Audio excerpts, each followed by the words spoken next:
So Donald Trump tried tariffs, and he wants to try them again.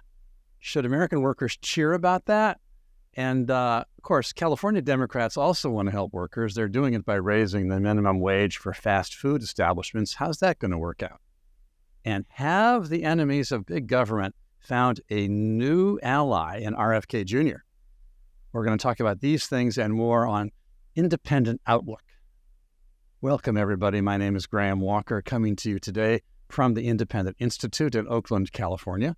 We try and bring you in this program an independent take on the issues of the day.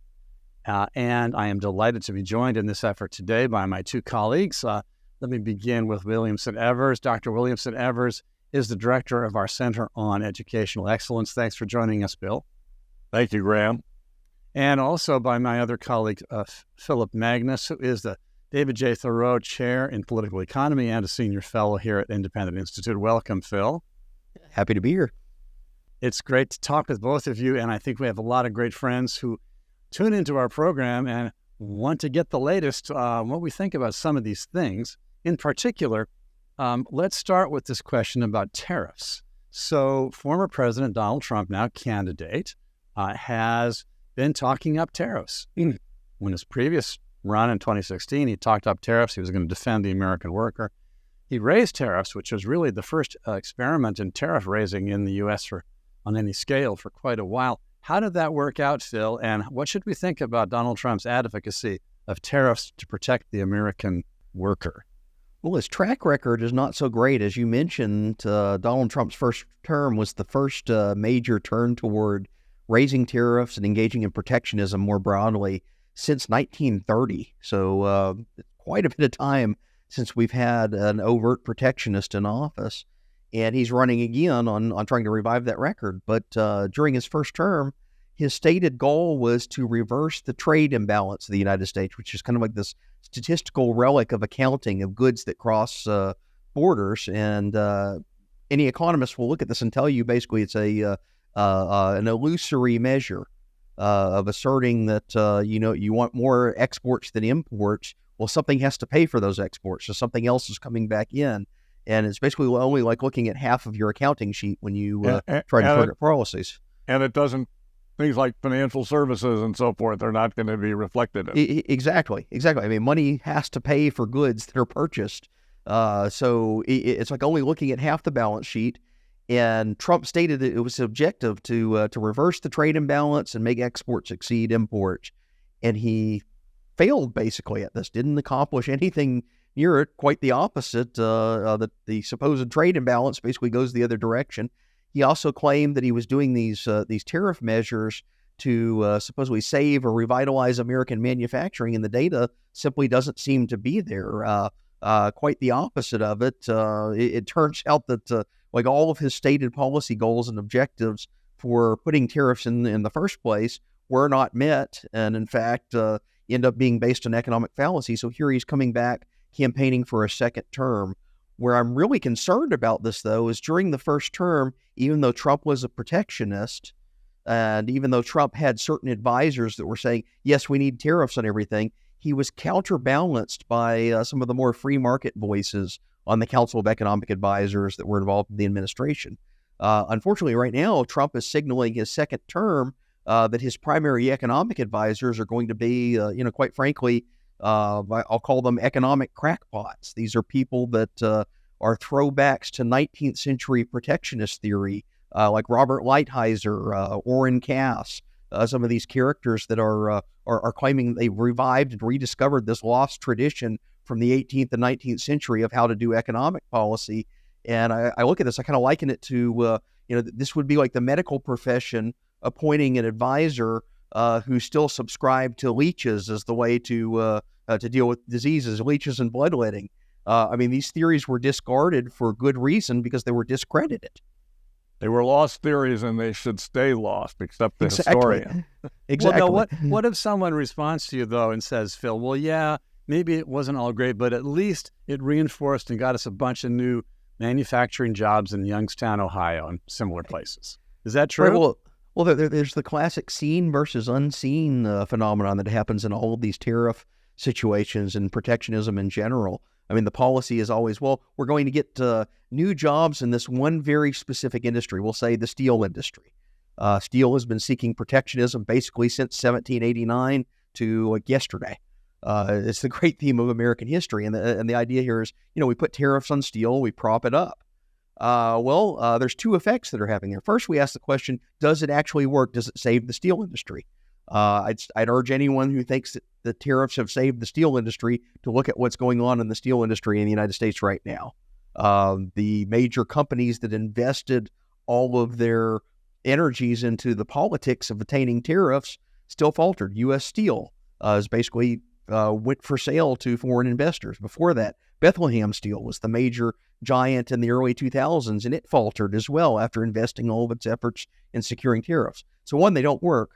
But the second effect is the supposed really concentrated benefit that comes back to the protected industry in steel also comes at the expense of 330 million consumers nationwide. It means that I have to pay a little bit more for my toaster and my refrigerator and my automobile and even things like paper clips, like anything that has steel or iron in it, I have to pay a little bit more. But it's not the benefit. Go ahead, Bill. It's not just the final consumers, although everything is eventually final consumption, but all the intermediate goods. Let's say you need a crane to take something off a ship that gets cranes would get more expensive, and that cost has to be covered somehow. So construction. Yes, it's pervasive economy wide, and the way that people get away with these tariffs is they'll find a single industry like steel and say, well, we're helping the workers in Youngstown, Ohio, or in Pennsylvania, and it's politically popular because these are swing states and they're areas where you can get votes. But it also means that the cost of this, which far outweighs any of these concentrated benefits to this one area or this one industry, the costs are spread nationwide across 330 million people. So we're all worse off on net to maybe benefit one single industry or one single company on the margin.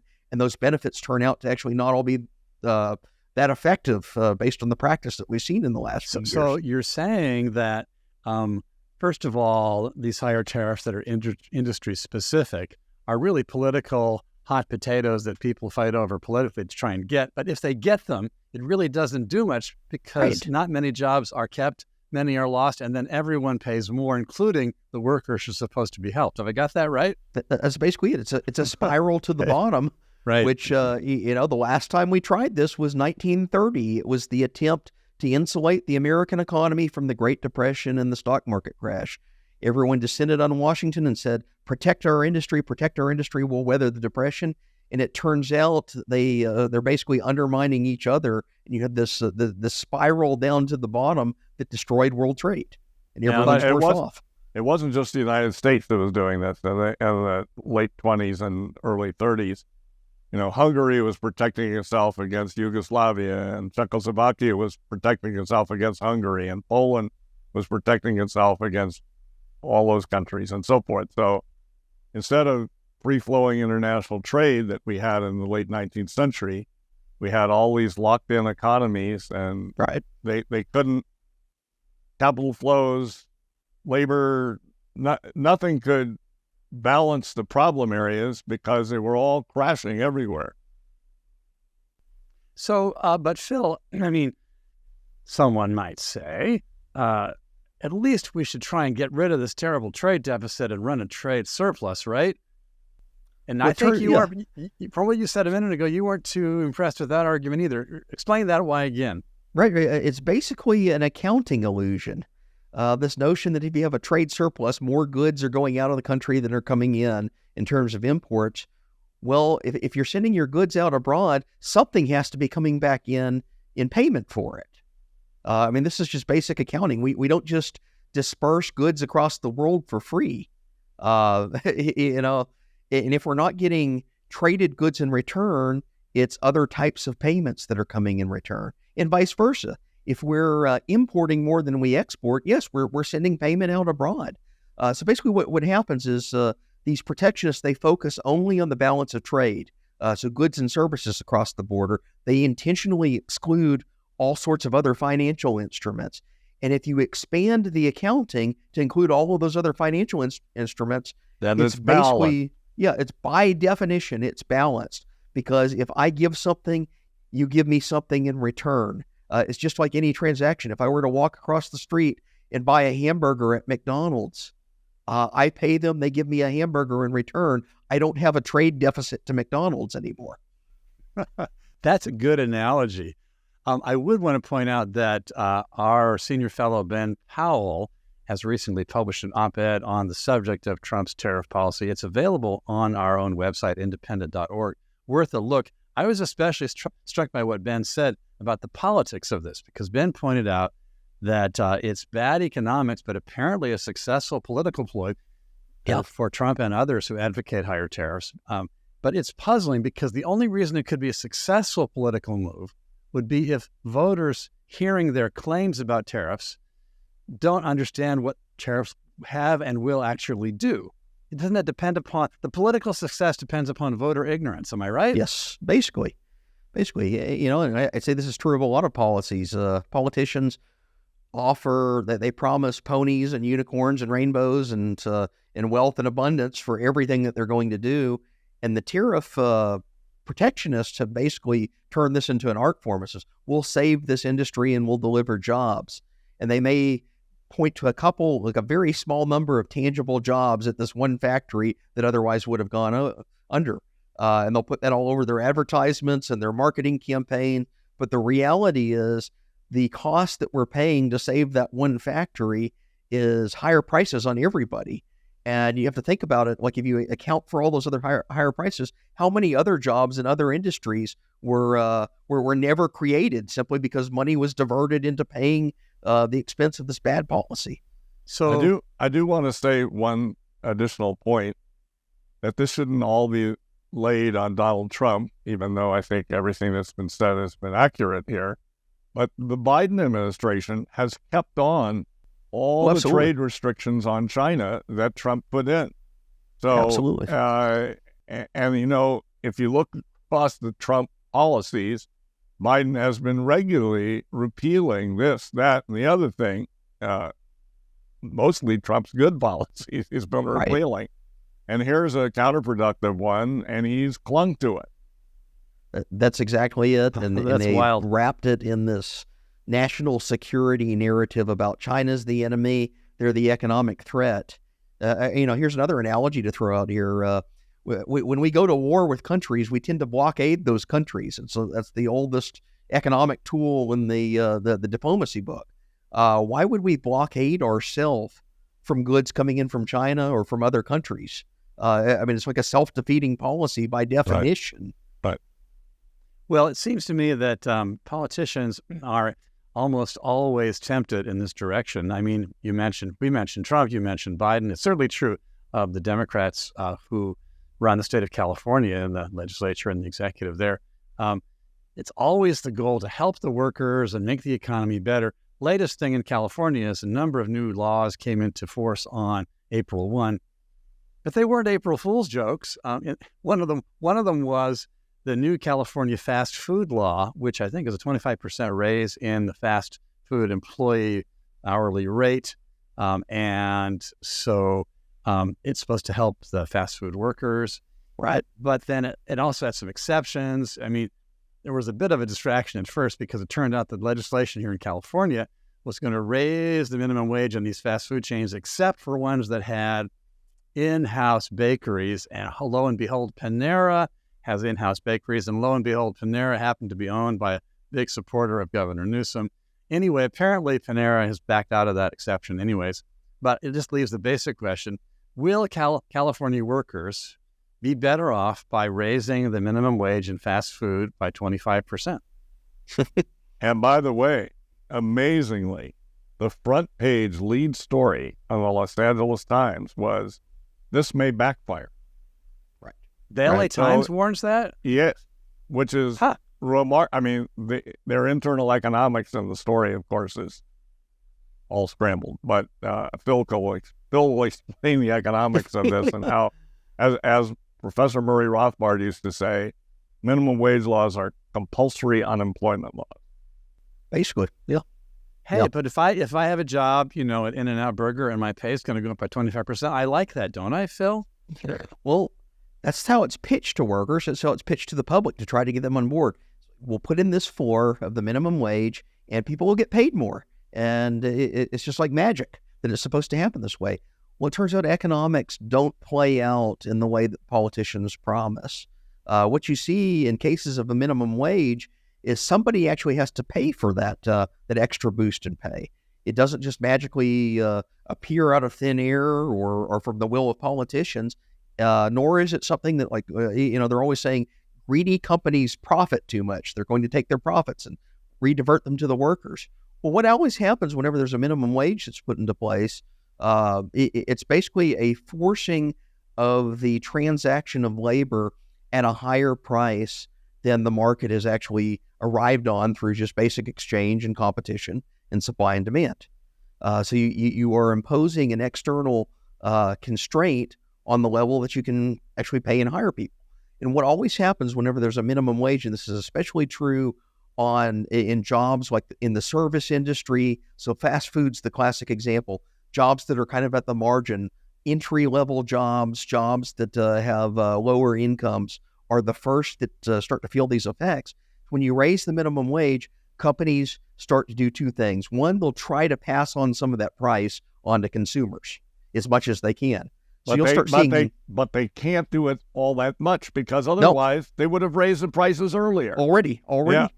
So you'll start seeing like 25, 50 cents more for a hamburger. That'll appear on the menu. But once they've exhausted that, they have to go to other ways to make their balance sheets work. And one of those is they'll start cutting off employees. They'll start reducing the number of workers that they have for them, or they'll try to reduce the number of hours that they have, people on the payroll. So you'll start to see a decline in services. You'll get slower drive-through lines. You'll see a switch over to more automation. So these touch screens at McDonald's to order your food have started to replace the cash register. This is normal and predicted response. Or the hamburgers are flipped by machine. Exactly. So basically what they're doing is they are raising the cost to employ human beings. They're raising the cost to have a well-staffed kitchen and well-staffed service crew. Companies that are operating on the margin are going to adjust in other ways, and that means reducing the number of workers, reducing their hours, finding other ways to automate parts of the job. And in the end, it's those workers that are going to be the worse off because they're the ones that are losing pay. They're the ones that are going to lose their jobs first from the rise in the minimum wage. So for the few lucky ones whose jobs don't get eliminated, they'll have a higher wage, but a bunch of others are going to lose their jobs. That's exactly That's called helping the California worker. Right. And patting yourself on the back for being virtuous about it. Yeah, exactly. It just seems like there's a temptation over and over again, for political leaders and even for voters who are supporting them and don't quite see how this stuff works. If only, you could just create some new scheme and you have some government employees somewhere who can look over and tell people what to do and what they should do and shouldn't do. If only we had, more bureaucratic direction, we'd all be better off. But so rarely does it work that way. I was noticing on the subject of, government power, these comments by RFK Jr., apparently now an independent rather than a Democratic presidential candidate. He's railing against big government now. Has RFK Jr. turned into a Republican? Is he trying to siphon votes from Donald Trump? What's his deal against big government? Either of you been following this? I've been following a little bit. I'm sure Phil has too. Yeah, and I'm sure you have seen it too, Graham. The man has a admirable question authority, skeptical of authority attitude. However, and it's good that there's somebody out there enunciating that. On the other hand, he is missing some good judgment. He's missing a scientific truth, solid truth, objective truth, oriented. I mean, the man believes the CIA killed his father, but really without good evidence. He believes that all vaccines are dangerous instead of, looking carefully and seeing, well, okay, there are risks to everything, and when do the benefits outweigh the risk? He has all sorts of anti-business attitudes that are unwarranted by the science of economics. And it'd be wonderful to have a person of his stature and who's involved at the presidential level enunciating a question government, question authority attitude, but also who had a better balance of applying that to reality. You sound like you're describing Rand Paul rather than RFK Jr. Right, that's right. It'd be much better if we had Rand Paul elevated into the ranks of contenders, but of course I still appreciate that Robert Kennedy is enunciating, skepticism. Be skeptical, but also do it in a wise way. Right. But you got to give him some credit for sure that when he said the other day on CNN, apparently, he said Biden has done something that no other president in history has done, which is to order media, particularly social media, Facebook, Twitter, Instagram, YouTube, Google, to censor his political opponents. Abraham Lincoln closed down the Copperhead newspapers. Franklin Delano Roosevelt, punished the black press that was skeptical. We have a new book out by one of our colleagues, David Beto, that discusses this. Black papers were sometimes questioning, why should they be fighting in a war when they didn't have full civil liberties and civil rights here in the United States?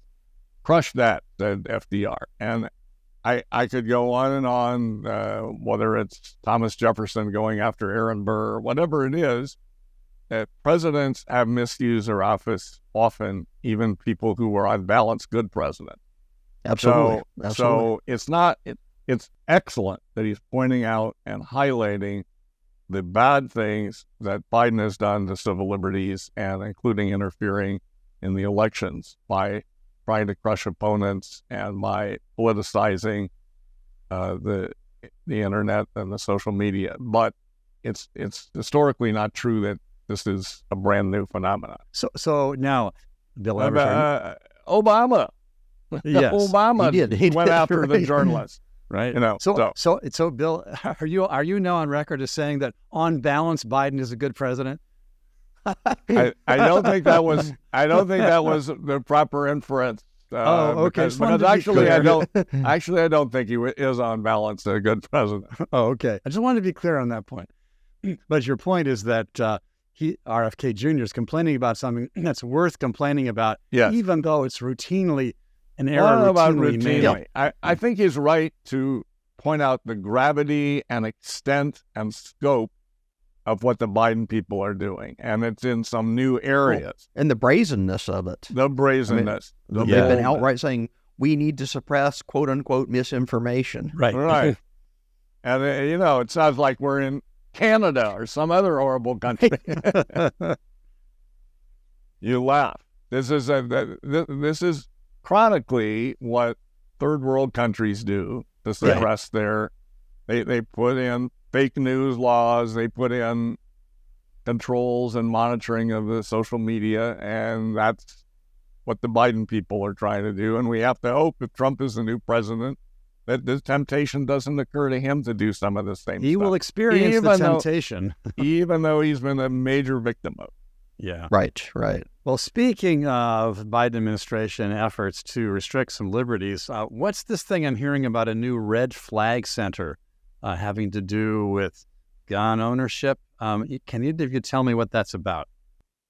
Well, I can tell you something. So what are red flag laws? They are laws that say certain people, when they go to try to buy a gun, there's some kind of record somewhere that says this person has had a mental illness problem, or once beat up his wife, or I don't know, had a child custody issue with somebody, or it could be any number of things. Or somebody went to a psychiatrist once. Right. Okay. Like not even convicted of anything previously. No, that's right. He went to a psychiatrist once, or she did. Okay, so there are these laws. They can be loose. They're often really vaguely written.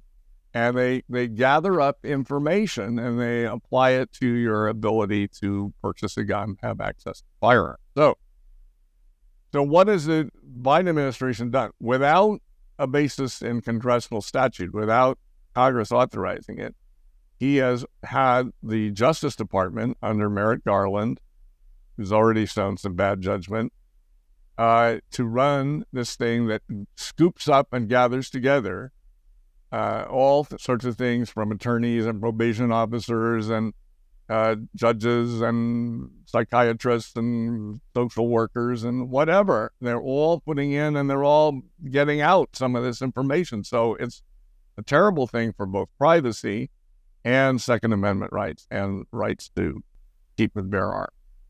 Yeah. There's no adjudication here. It's no, right. I mean, it's like pre-crime. It's you're assumed guilty.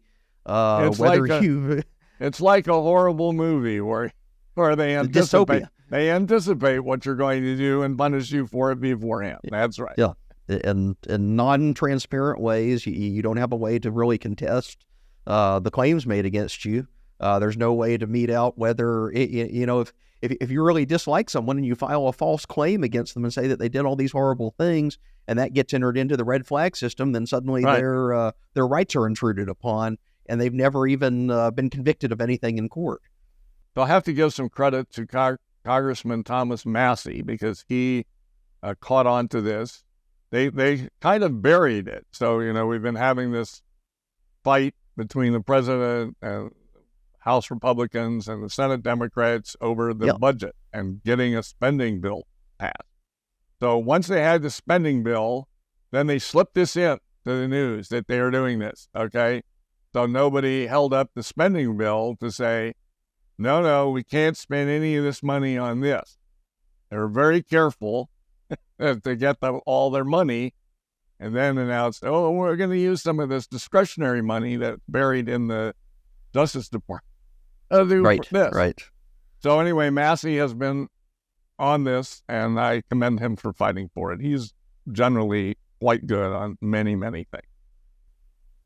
So the Biden administration is also trying to extend tentacles of control in an international sphere as well. I was looking at this information published recently about upcoming meeting that will be held in Geneva, Switzerland for the World Health Organization to set forward some new changes in international health regulations supported by President Biden, apparently, governing how pandemics are handled, giving the World Health Organization, WHO, as they call it, in American shorthand at least, new powers to make sure that if there's ever another pandemic, that the countries that are signed on to these deals will have to follow WHO guidelines with respect to lockdowns, school closures, mandates, disinformation restrictions.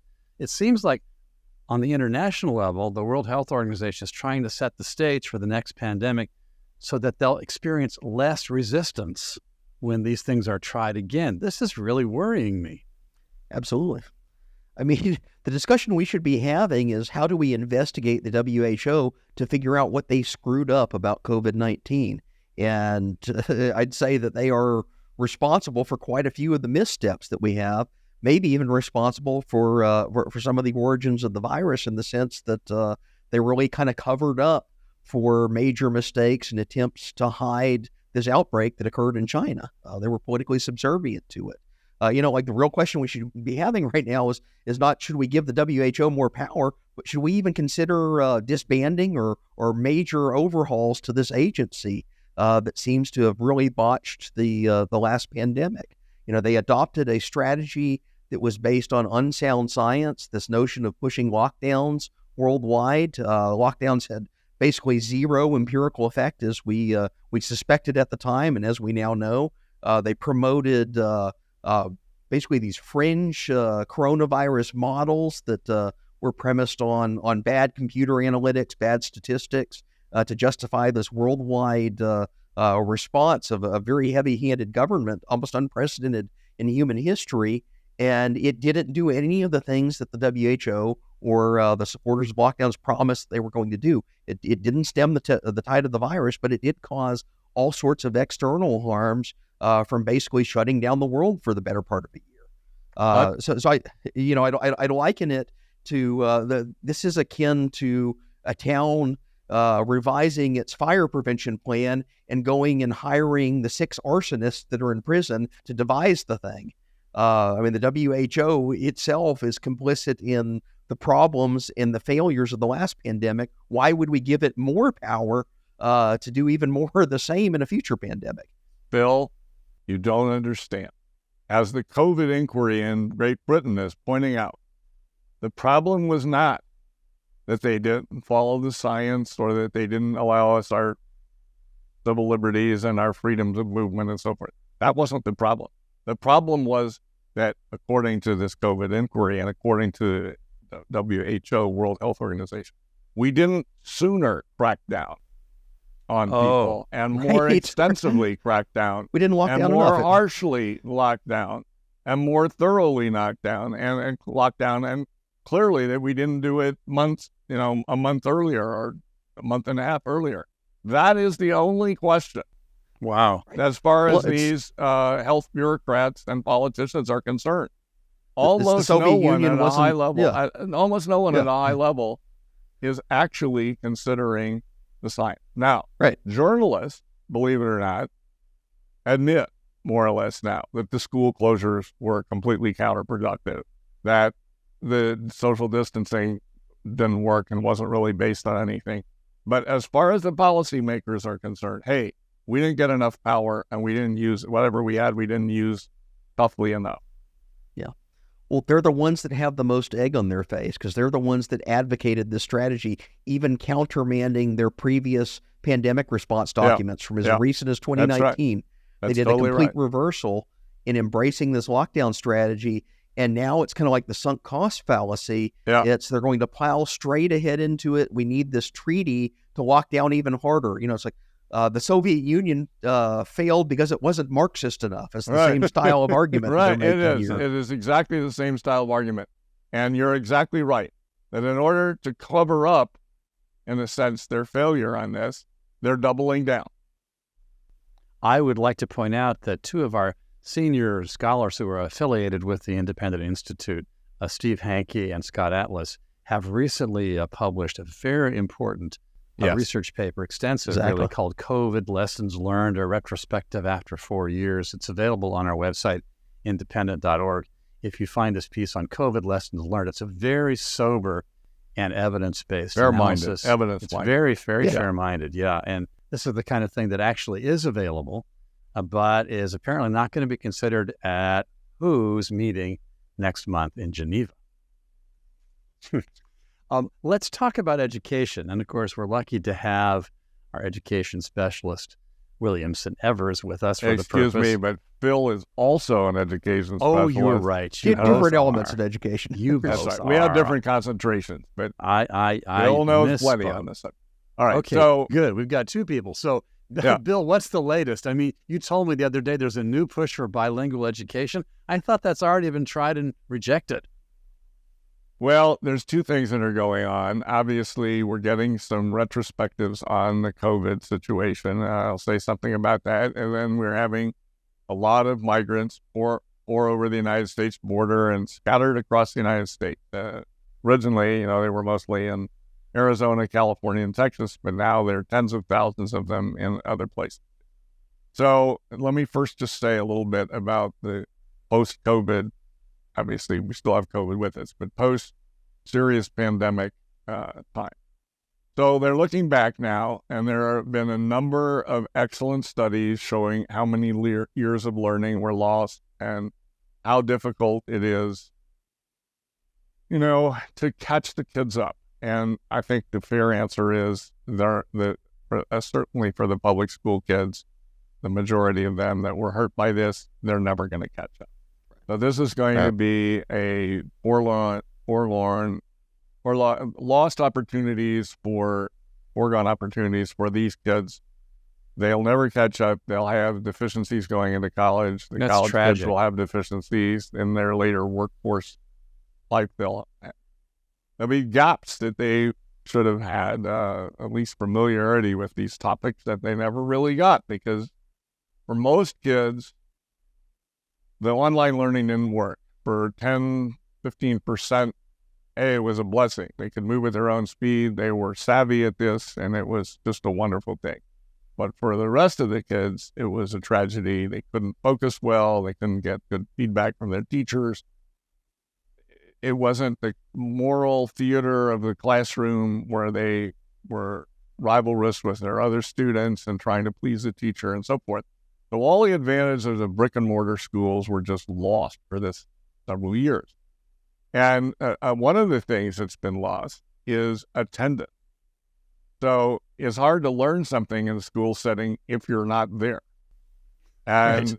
you know, we as lovers of freedom are not really in favor of people going out chasing young kids around and whatever, but it's still nonetheless true that if you don't develop the habit of going to school and your parents don't support it, you're not going to be learning things because you can't, or if you're in the middle of learning geometry or algebra 1 or something like that, and you're missing a block of time, these subjects are often architectonic. Exactly. They're continual. They go step by step.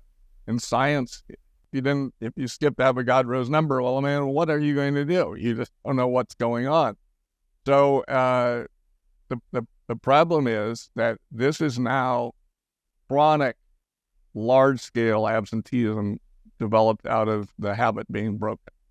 So we not only know that it was very harsh on children, particularly children from lower income, less educated families, but it has broken this habit of attending and focusing on school and learning.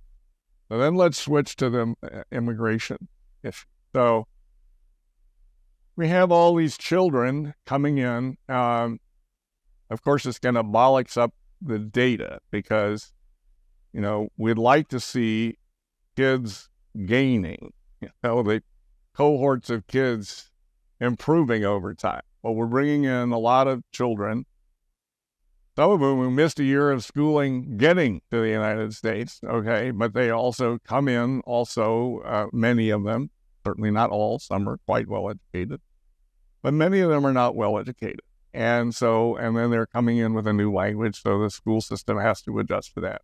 So we're going to see probably not just plateaus in data as to where the children are in the United States, but we're going to see decline. And we're already seeing some indications of that.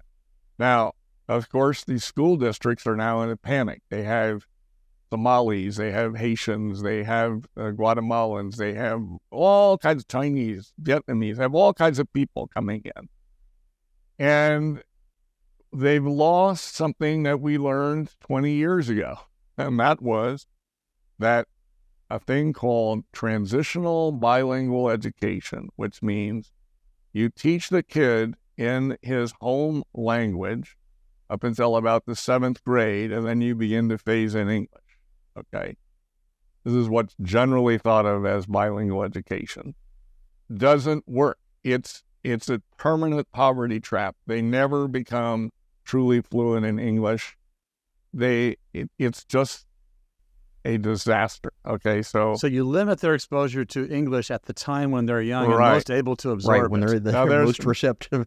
now there's another meaning of bilingual education, which is called double intensive bilingual education or double deep immersion bilingual education. And there's a number of names, but it means that you have stuff fully in Spanish some of the time and fully in English some of the time because, non-Spanish people from non-Spanish speaking families are learning Spanish and Spanish speaking family kids are learning English, but you're progressing from the beginning, from kindergarten or nursery school, preschool, you're progressing fully in these languages. That sounds That better. works pretty well under good teachers, but if you can't afford that, because that's quite expensive, the thing to do is have a ramp up in the teaching English for the non-English speaking kids,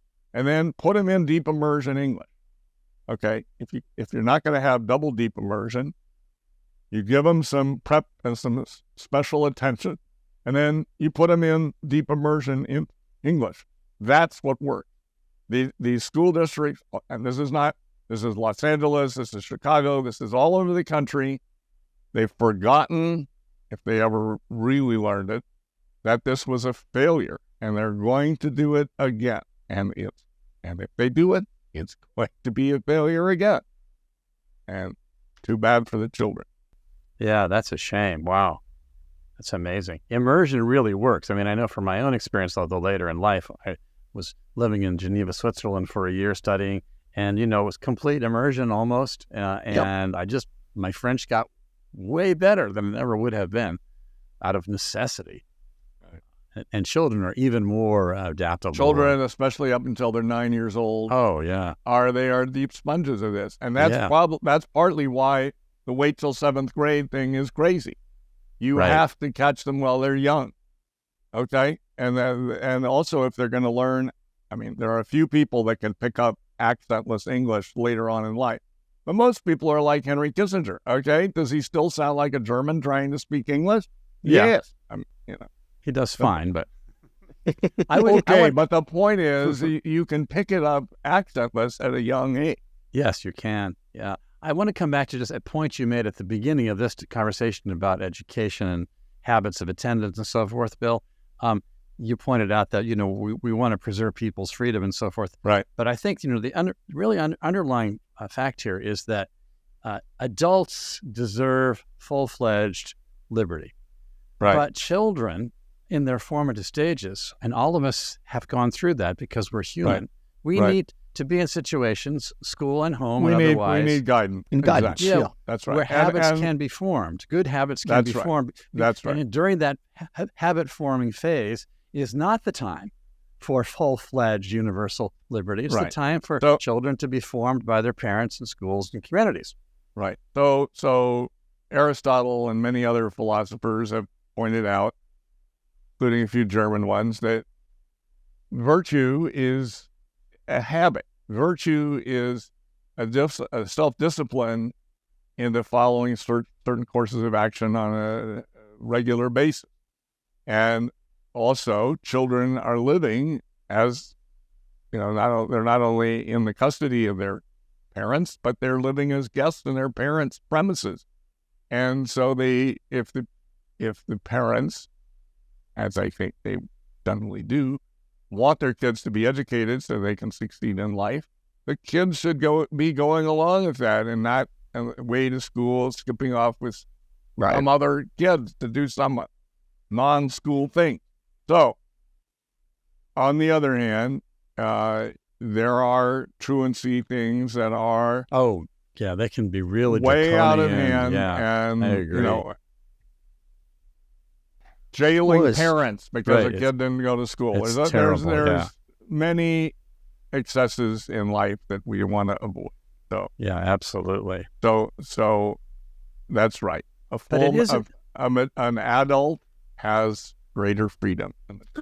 It is amazing, though, thinking about the other issues that you both have commented on this now and previously, that the fallout from the pandemic policies is amazingly extensive and extending over time. So, these families affected by the loss of education, for example, they're going to be affected for a couple of generations.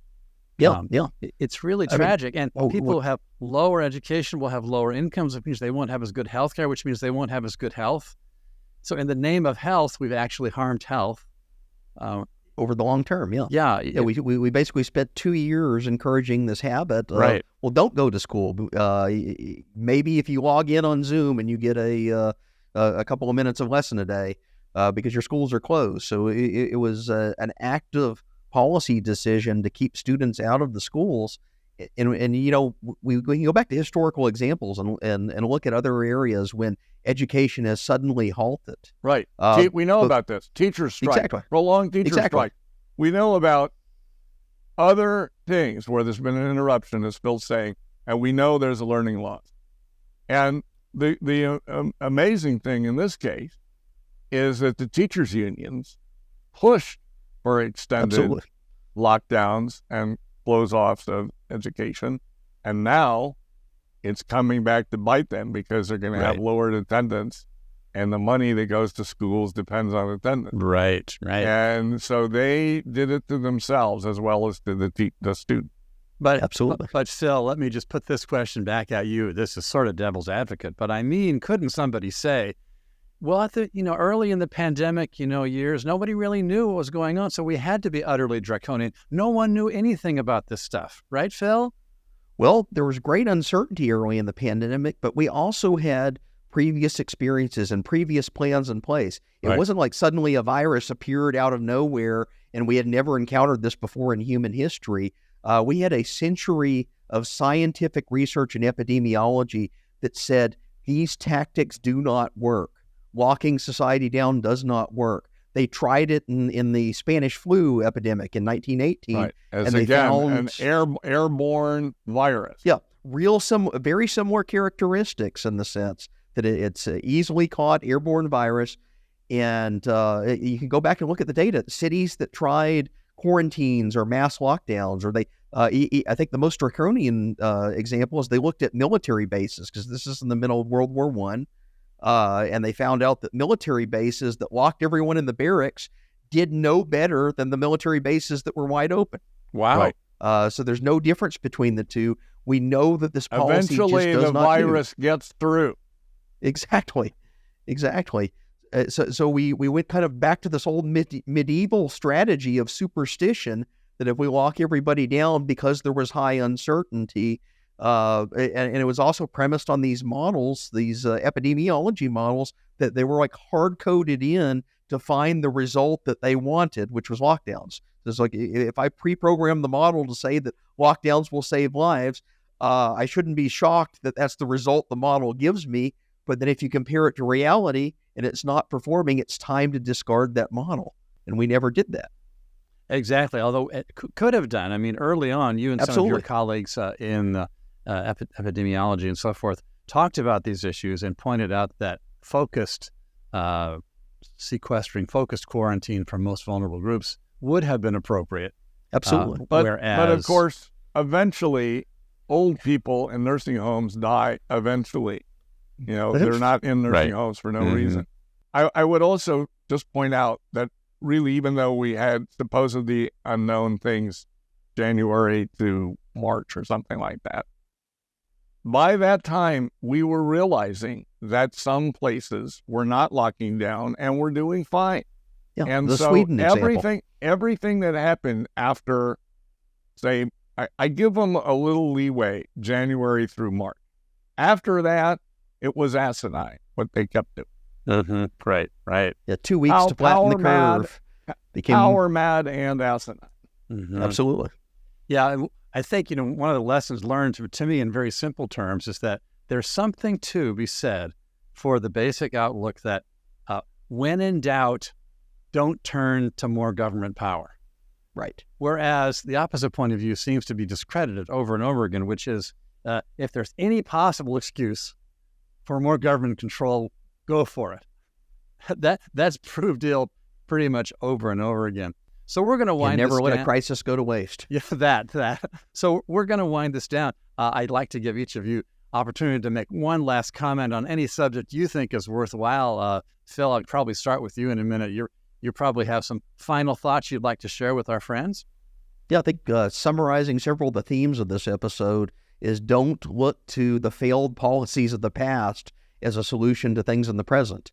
We see this in the tariff case with Trump. We see this in the WHO, going back to basically, frankly, medieval styles of approaching epidemiology, even in the wake of probably the most catastrophic public health policy failure in many generations with what they did in COVID-19. It's like keep going back to the past and repeating the same mistakes and expecting a different result. It doesn't work that way. In fact, if anything, it just shows that you're gravitating toward reasons that are outside of scientific evidence, outside of a sound policy basis. Yeah, good point, Bill. In my one last thing, I'd like to introduce a new topic which struck me, and that is headscarf. So France is going through one of its periodic frenzies over laicization. So they have this sort of the idea is that the state should almost be equally anti-religious. So it should be anti-Christian, it should be anti-Muslim, it should be anti-Jewish, instead of kind of neutral and free toward all of religion. And so one of their rules is that you can't have any detectable overt religious symbolism in your clothing or decoration when you're in school. And so you can't wear a cross that's visible. I mean, you might hide it under your clothing. You can't wear some kind of Jewish headgear of some sort. And of course, you can't have a Muslim headscarf, okay, which is really a later thing. It's not like modesty is prescribed in the Quran, but not the details of it. But anyway, the point, I'm not trying to make some point about Muslim theology here. I'm just saying that the Muslim families wear these headscarves or a lap. So anyway, this girl was leaving school and she puts on a hat and then she puts on her headscarf and she hasn't walked 50 yards from the school yet. And the principal of the school says, take that off. And she alleges that he shoved her. And he says no. And I guess maybe the balance of the evidence is maybe he didn't shove her. But anyway, he was adamant about that she was on the, just leaving school, and she still had to be completely uncovered. So anyway, all the political parties in France, the socialists, the center left, the moderate center right, the ultra-nationalist right, they're all saying, oh, this is so terrible, headscarves are so dangerous to society, it's an attack on the state to wear a headscarf, and on and on. I mean, we Americans, we look at this and we say, this is kind of peculiar that you are just so hopped up about headscarf. Now, I mean, they do have problems, kind of assimilating to some extent their Muslim populations. Some of this has to do with colonial history, but some of it just has to do with, I think, overregulation. The opposite. The Turks had a similar problem. They had a extremely anti-clerical beginning in the 1920s of the Turkish Republic, and again, no headscarves anywhere, and they carried it way too far. I think the society can have religious liberty and not have theocratic imposition on itself, and still allow women and girls to wear headscarves.